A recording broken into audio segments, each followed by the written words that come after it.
हर हर महादेव। प्रिय भक्तों, आज की यह शाम आपके जीवन में एक नया मोड़ लेकर आई है। आज महादेव जी ने जो संकेत दिया है वह आपके भविष्य को बदलने वाला है। लेकिन इससे पहले कि मैं आपको वह दिव्य संदेश बताऊं, मैं आपसे प्रेम से निवेदन करता हूं कि अगर आप भोलेनाथ के सच्चे भक्त हैं तो इस वीडियो को लाइक करें और हमारे चैनल को सब्सक्राइब करना ना भूलें, क्योंकि हम रोज शाम आपके लिए महादेव जी का दिव्य संदेश लेकर आते हैं जो आपके जीवन में सकारात्मक बदलाव लाता है। तो चलिए आज के इस पवित्र क्षण में जानते हैं कि भोलेनाथ ने आज आपके लिए क्या संदेश भेजा है।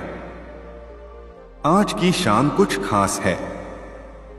आकाश में तारे कुछ अलग तरीके से चमक रहे हैं। हवा में एक अलग सी खुशबू है और महादेव की शक्ति आज पूरे ब्रह्मांड में प्रवाहित हो रही है। आज जो भी भक्त इस संदेश को सुन रहे हैं उनके जीवन में बहुत जल्द एक चमत्कार होने वाला है।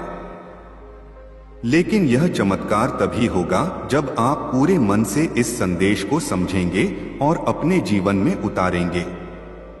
आज से बहुत समय पहले की बात है।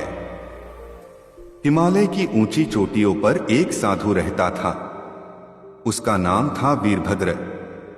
वीरभद्र ने अपना पूरा जीवन महादेव की आराधना में लगा दिया था।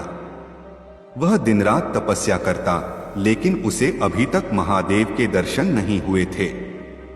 वर्षों बीत गए, लेकिन उसकी तपस्या में कोई कमी नहीं आई। एक दिन जब वह गहरी साधना में लीन था, तभी उसके सामने एक बूढ़ा आदमी आया। वह बूढ़ा आदमी बहुत कमजोर दिख रहा था। उसके कपड़े फटे हुए थे और वह भूख से बेहाल लग रहा था। बूढ़े आदमी ने वीरभद्र से कहा, बेटा, मुझे बहुत भूख लगी है। क्या तुम्हारे पास कुछ खाने को है? वीरभद्र ने उस बूढ़े की तरफ देखा और बोला, मैं साधना में हूं, मुझे परेशान मत करो। बूढ़ा आदमी वहां से चला गया। अगले दिन फिर वही बूढ़ा आदमी आया और उसने फिर खाना मांगा। वीरभद्र ने फिर उसे भगा दिया। यह सिलसिला कई दिनों तक चलता रहा। वीरभद्र सोचता रहा कि यह बूढ़ा आदमी उसकी साधना में बाधा डाल रहा है। एक दिन वीरभद्र ने गुस्से में आकर उस बूढ़े आदमी से कहा, तुम रोज मेरी साधना में विघ्न डालने क्यों आते हो? मैं महादेव की तपस्या कर रहा हूं और तुम मुझे परेशान कर रहे हो। जाओ यहां से। बूढ़े आदमी ने मुस्कुराते हुए कहा, तुम महादेव की तपस्या कर रहे हो, लेकिन तुमने यह नहीं समझा कि महादेव कहाँ मिलते हैं। महादेव मंदिरों में नहीं, महादेव पूजा पाठ में नहीं, महादेव उन हृदयों में मिलते हैं जो दूसरों की सेवा करते हैं, जो दूसरों के दुख को अपना दुख समझते हैं। यह कहकर वह बूढ़ा आदमी अचानक गायब हो गया और उसकी जगह एक तेज प्रकाश फैल गया। वीरभद्र की आंखें खुली रह गईं। वह समझ गया कि वह बूढ़ा आदमी कोई और नहीं, खुद महादेव थे। वह अपनी भक्ति की परीक्षा ले रहे थे। वीरभद्र रोने लगा। उसने अपने हृदय में महसूस किया कि उसने कितनी बड़ी गलती की है। उसने वर्षों तपस्या की, लेकिन जब भगवान खुद उसके सामने आए तो उसने उन्हें पहचाना तक नहीं। उसी क्षण आकाश से एक दिव्य आवाज आई, वीरभद्र, तुमने आज एक बहुत बड़ा पाठ सीखा है। मैं मंदिरों में नहीं, मैं उन हृदयों में रहता हूं जो दयालु हैं, जो निस्वार्थ हैं, जो दूसरों की सेवा करते हैं। अगर तुम मुझे पाना चाहते हो तो अपने आसपास के लोगों की मदद करो। गरीबों को खाना खिलाओ, बीमारों की सेवा करो, जरूरतमंदों के काम आओ, वहीं तुम्हें मैं मिलूंगा। यह सुनकर वीरभद्र की आंखों से आंसू बह निकले। उस दिन से उसने अपना पूरा जीवन लोगों की सेवा में लगा दिया और तब जाकर उसे सच्ची शांति और आनंद मिला। प्रिय भक्तों, यह कहानी सिर्फ एक कहानी नहीं है, यह महादेव का आज का संदेश है। आज महादेव आपसे यही कह रहे हैं कि अगर आप उन्हें पाना चाहते हैं, अगर आप उनकी कृपा चाहते हैं, तो सिर्फ पूजा पाठ काफी नहीं है। आपको अपने हृदय को विशाल बनाना होगा। आपको दूसरों के प्रति दयालु बनना होगा। आपको निस्वार्थ भाव से सेवा करनी होगी। आज की शाम महादेव जी ने 3 महत्वपूर्ण संकेत दिए हैं। पहला संकेत है कि आज के बाद जो भी भक्त किसी जरूरतमंद की मदद करेगा, उसके घर में सुख समृद्धि आएगी। दूसरा संकेत है कि अगर आप किसी से नाराज हैं, तो आज उसे माफ कर दीजिए, क्योंकि महादेव क्षमाशील हैं और वह चाहते हैं कि उनके भक्त भी क्षमाशील बने। तीसरा संकेत है कि आज रात अगर आप सोने से पहले महादेव का नाम लेकर किसी जरूरतमंद के लिए प्रार्थना करेंगे, तो आपकी हर मनोकामना पूरी होगी। लेकिन यहाँ एक बात बहुत महत्वपूर्ण है। महादेव की कृपा पाने के लिए आपको अपने मन को शुद्ध करना होगा। आपको अपने हृदय से सभी बुरे विचार निकालने होंगे। आपको ईर्ष्या, द्वेष, घमंड और लालच से मुक्त होना होगा, क्योंकि महादेव उन्हीं भक्तों की सुनते हैं जिनका हृदय शुद्ध होता है। अब मैं आपको एक और कहानी सुनाता हूं जो आज के संदेश से जुड़ी है। बहुत समय पहले एक गांव में 2 भाई रहते थे। बड़े भाई का नाम था देवदत्त और छोटे भाई का नाम था मनोहर। दोनों भाई महादेव के बहुत बड़े भक्त थे, लेकिन दोनों की भक्ति का तरीका अलग था। देवदत्त रोज सुबह उठकर मंदिर जाता, घंटों पूजा करता, माला फेरता और मंत्रों का जाप करता। वहीं मनोहर मंदिर कम जाता था। वह अपना ज्यादातर समय गरीबों की मदद करने में, बीमारों की सेवा करने में और जरूरतमंदों के काम आने में बिताता था। देवदत्त अक्सर अपने छोटे भाई को टोकता था।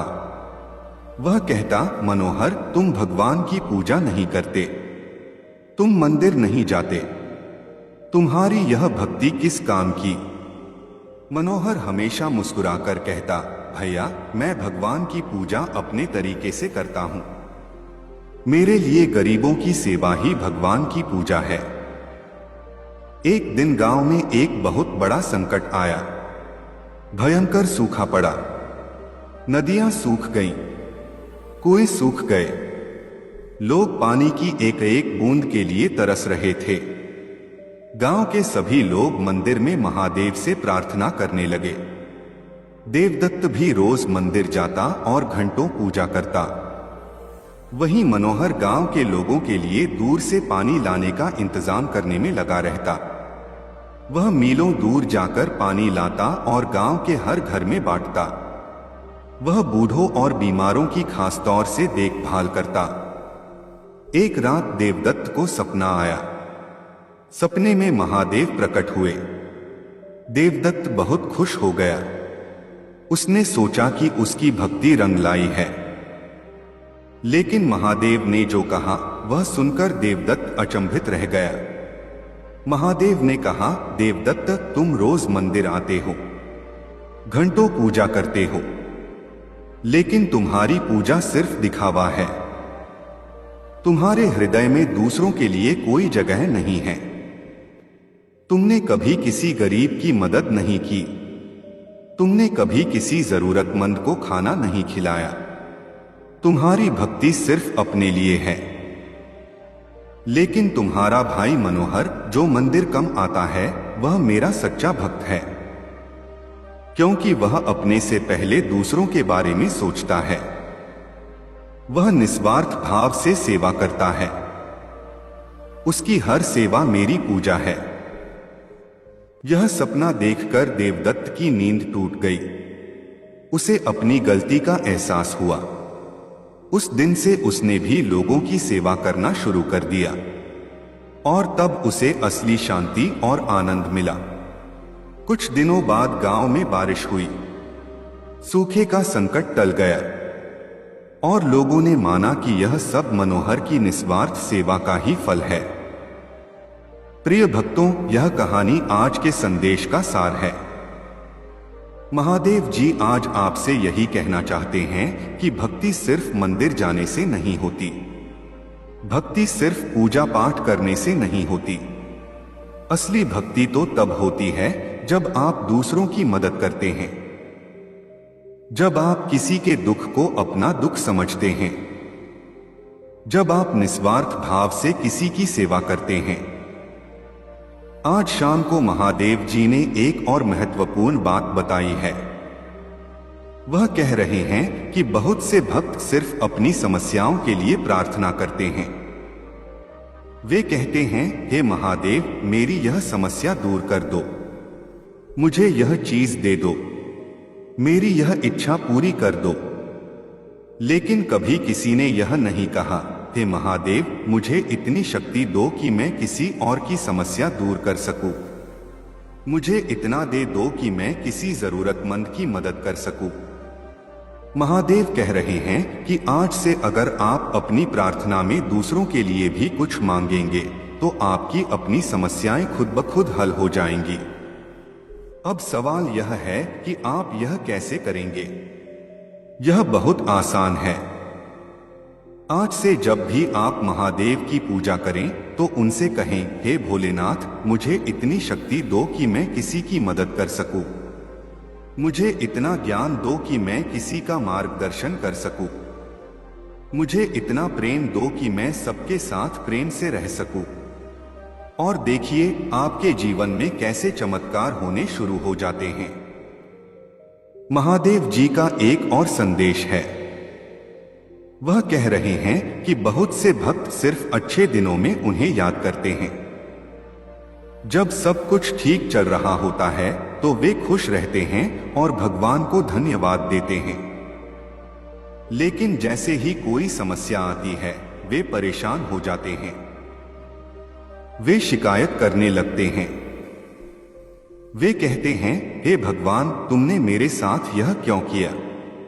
लेकिन महादेव कह रहे हैं कि असली भक्त वह है जो अच्छे और बुरे दोनों समय में समान रूप से भगवान को याद रखे, जो समस्या आने पर भी धैर्य बनाए रखे, जो हर परिस्थिति में भगवान का धन्यवाद करे। एक और कहानी है जो इस बात को और स्पष्ट करती है। बहुत समय पहले एक राजा था। उसका नाम था विक्रमादित्य। विक्रमादित्य महादेव का बहुत बड़ा भक्त था। वह हर रोज महादेव की पूजा करता था। एक दिन उसके राज्य पर एक दुश्मन राजा ने हमला कर दिया। युद्ध में विक्रमादित्य हार गया। उसका सब कुछ छिन गया। उसका राज्य, उसका धन, उसका महल, सब कुछ चला गया। वह अकेला जंगल में भटकने लगा। जंगल में भटकते हुए एक दिन वह एक शिव मंदिर के पास पहुंचा। मंदिर बहुत पुराना और टूटा फूटा था। वहां कोई नहीं आता था। विक्रमादित्य ने सोचा कि चलो यहीं रुक जाता हूं। वह मंदिर के अंदर गया और शिवलिंग के सामने बैठ गया। उसकी आंखों में आंसू आ गए। उसने महादेव से कहा, हे महादेव, मैंने आपकी हमेशा पूजा की, मैंने हमेशा सही काम किए, फिर भी आपने मेरा सब कुछ छीन लिया। क्यों?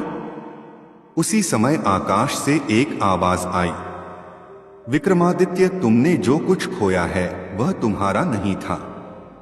वह सब कुछ मैंने तुम्हें दिया था और अब मैंने वापस ले लिया। लेकिन चिंता मत करो, मैं तुम्हें फिर से सब कुछ दूंगा। लेकिन इस बार तुम्हें यह समझना होगा कि जो कुछ भी तुम्हारे पास है वह मेरा दिया हुआ है और मैं जब चाहूं वापस ले सकता हूं। इसलिए कभी घमंड मत करना, हमेशा विनम्र रहना। विक्रमादित्य को अपनी गलती का एहसास हुआ। उसने महादेव से क्षमा मांगी। उस दिन से उसने उस पुराने मंदिर की सेवा करना शुरू कर दिया। वह रोज मंदिर की सफाई करता, शिवलिंग पर जल चढ़ाता, भजन गाता। कुछ महीनों बाद एक दिन कुछ लोग वहां से गुजर रहे थे। उन्होंने विक्रमादित्य को देखा। वे उसके पुराने सैनिक थे। उन्होंने विक्रमादित्य को पहचान लिया। उन्होंने राजा से कहा कि हम आपको वापस अपना राज्य दिला देंगे। और सचमुच कुछ ही समय में विक्रमादित्य ने अपना राज्य वापस पा लिया। लेकिन इस बार वह पहले से अलग था। अब वह विनम्र था। अब वह समझ गया था कि सब कुछ भगवान की कृपा से ही मिलता है। प्रिय भक्तों, यह कहानी आपको यह सिखाती है कि जीवन में उतार चढ़ाव आते रहते हैं। कभी अच्छा समय आता है, कभी बुरा, लेकिन आपको हर समय महादेव पर भरोसा रखना चाहिए। आपको समझना चाहिए कि जो कुछ भी आपके पास है वह महादेव का दिया हुआ है। और अगर कभी कुछ छिन भी जाए तो परेशान मत होइए, क्योंकि महादेव जो लेते हैं उससे कहीं ज्यादा देकर जाते हैं। आज की शाम महादेव जी ने एक बहुत ही महत्वपूर्ण बात कही है। वह कह रहे हैं कि बहुत से लोग दूसरों की तुलना में अपने आप को कम समझने लगते हैं। वे सोचते हैं कि फलां व्यक्ति के पास इतना धन है, फलां व्यक्ति के पास इतनी संपत्ति है और मेरे पास कुछ नहीं है। लेकिन महादेव कह रहे हैं कि यह सोचना गलत है। हर किसी के पास कुछ न कुछ खास है। हर किसी की अपनी एक यात्रा है। हर किसी का अपना एक उद्देश्य है। इसलिए दूसरों से अपनी तुलना करना बंद कीजिए। अपने आप पर विश्वास कीजिए और महादेव पर भरोसा रखिए। वह आपको वही देंगे जो आपके लिए सबसे अच्छा है। अब मैं आपको एक ऐसी बात बताने जा रहा हूं जो शायद बहुत कम लोग जानते हैं। महादेव जी की सबसे बड़ी विशेषता क्या है? उनकी सबसे बड़ी विशेषता यह है कि वह सबसे सरल हैं।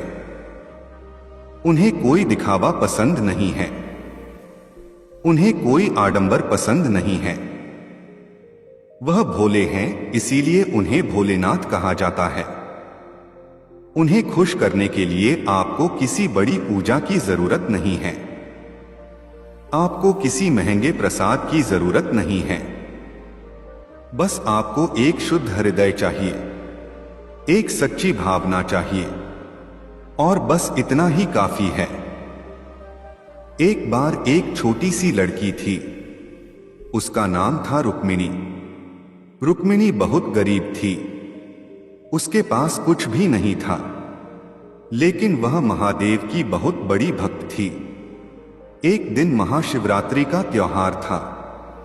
गांव के सभी लोग मंदिर में पूजा करने जा रहे थे। सब अपने साथ फल, फूल, मिठाई, दूध और दूसरी चीजें ले जा रहे थे। रुक्मिणी भी जाना चाहती थी, लेकिन उसके पास कुछ भी नहीं था। वह बहुत उदास हो गई। वह रोते हुए जंगल में चली गई। वहां एक पेड़ के नीचे बैठकर वह फूट फूट कर रोने लगी। उसने महादेव से कहा, हे भोलेनाथ, मैं आपकी पूजा करना चाहती हूं, लेकिन मेरे पास कुछ भी नहीं है। मैं आपको क्या चढ़ाऊं? यह कहते हुए उसकी आंखों से आंसू गिरने लगे। वह आंसू जमीन पर गिरे और अचानक वहां एक छोटा सा फूल उग आया। रुक्मिणी ने उस फूल को तोड़ा और अपने हृदय से महादेव को अर्पित किया। उसी रात रुक्मिणी को सपने में महादेव के दर्शन हुए। महादेव ने कहा, बेटी, तुमने जो फूल मुझे अर्पित किया वह तुम्हारे प्रेम और भक्ति से सींचा गया था। वह इस दुनिया का सबसे कीमती फूल था।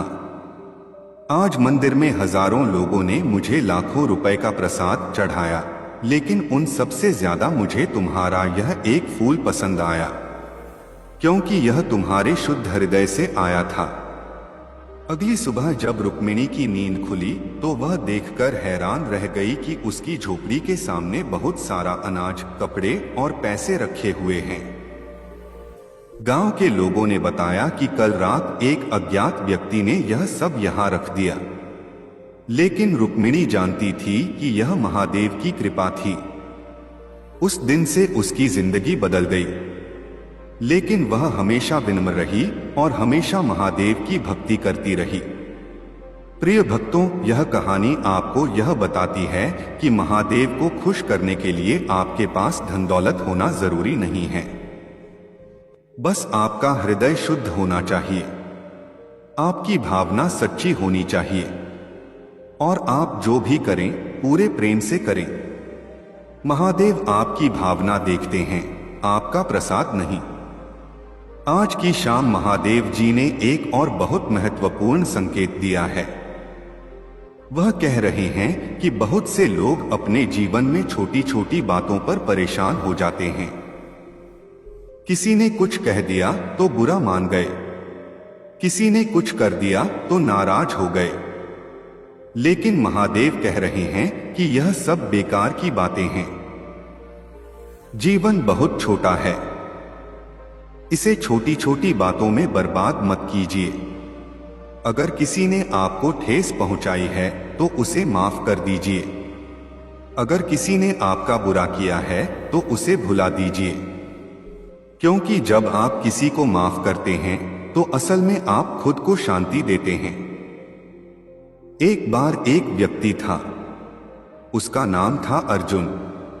अर्जुन के साथ उसके एक दोस्त ने धोखा किया था। उस दोस्त ने अर्जुन का सारा पैसा लेकर भाग गया। अर्जुन बहुत दुखी हो गया।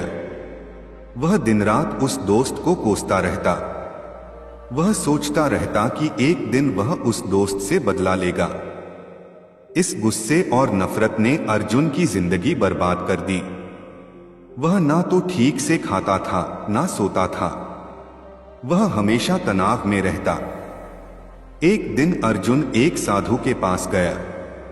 उसने साधु को अपनी पूरी कहानी सुनाई।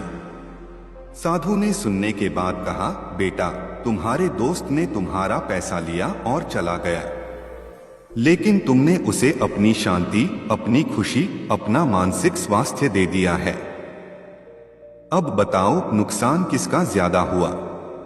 पैसा तो दोबारा कमाया जा सकता है, लेकिन जो मानसिक शांति तुमने खो दी है वह वापस नहीं आएगी। अर्जुन को साधु की बात समझ में आ गई। साधु ने कहा, अगर तुम्हें अपनी जिंदगी वापस चाहिए तो उस दोस्त को माफ कर दो, उसे भूल जाओ और आगे बढ़ो। अर्जुन ने साधु की बात मानी। उसने अपने दोस्त को मन ही मन माफ कर दिया और जैसे ही उसने ऐसा किया, उसे लगा जैसे उसके कंधों से एक बहुत बड़ा बोझ उतर गया है। वह फिर से खुश रहने लगा। उसने फिर से मेहनत करना शुरू किया और कुछ ही समय में वह पहले से भी ज्यादा सफल हो गया। प्रिय भक्तों, यह कहानी आपको यह सिखाती है कि क्षमा करना बहुत बड़ी ताकत है। जब आप किसी को माफ करते हैं तो आप उसे नहीं बल्कि खुद को आजादी देते हैं। आप अपने मन से नकारात्मकता को निकाल देते हैं और तब आपके जीवन में सकारात्मकता आती है। महादेव भी क्षमाशील हैं। उन्होंने राक्षसों को भी माफ किया है, तो हम छोटे मोटे लोगों को क्यों नहीं माफ कर सकते? आज की शाम महादेव जी का एक और संदेश है। वह कह रहे हैं कि बहुत से लोग अपने जीवन में सिर्फ भौतिक चीजों के पीछे भाग रहे हैं। वे सोचते हैं कि ज्यादा पैसा, बड़ा घर, महंगी गाड़ी मिल जाए तो खुश हो जाएंगे। लेकिन महादेव कह रहे हैं कि असली खुशी इन चीजों में नहीं है। असली खुशी तो मन की शांति में है। असली खुशी तो अपने परिवार के साथ समय बिताने में है। असली खुशी तो दूसरों की मदद करने में है। असली खुशी तो भगवान को याद करने में है। महादेव कह रहे हैं कि अगर आप सच में खुश रहना चाहते हैं तो अपनी जिंदगी को सरल बनाइए। ज्यादा भागदौड़ मत कीजिए, ज्यादा इच्छाएं मत पालिए। जो आपके पास है उसमें खुश रहिए और जो नहीं है उसके लिए परेशान मत होइए, क्योंकि महादेव जानते हैं कि आपको क्या चाहिए और सही समय पर वह आपको सब कुछ दे देंगे। एक समय की बात है, एक बहुत अमीर सेठ था। उसके पास अपार धन दौलत थी, बड़ा महल था, नौकर चाकर थे, लेकिन फिर भी वह खुश नहीं था। वह हमेशा परेशान रहता। उसे नींद नहीं आती थी, उसे चैन नहीं मिलता था। वह डॉक्टरों के पास गया, दवाइयां खाईं, लेकिन कुछ फायदा नहीं हुआ। एक दिन वह सेठ अपने महल की खिड़की से बाहर देख रहा था। उसने देखा कि सड़क पर एक गरीब आदमी गागा कर जा रहा है। वह बहुत खुश दिख रहा था। सेठ को बड़ा अजीब लगा। उसने अपने नौकर को बुलाया और कहा कि उस गरीब आदमी को यहां लेकर आओ। नौकर उस गरीब आदमी को लेकर आया। सेठ ने उससे पूछा, तुम इतने खुश क्यों हो? तुम्हारे पास तो कुछ भी नहीं है।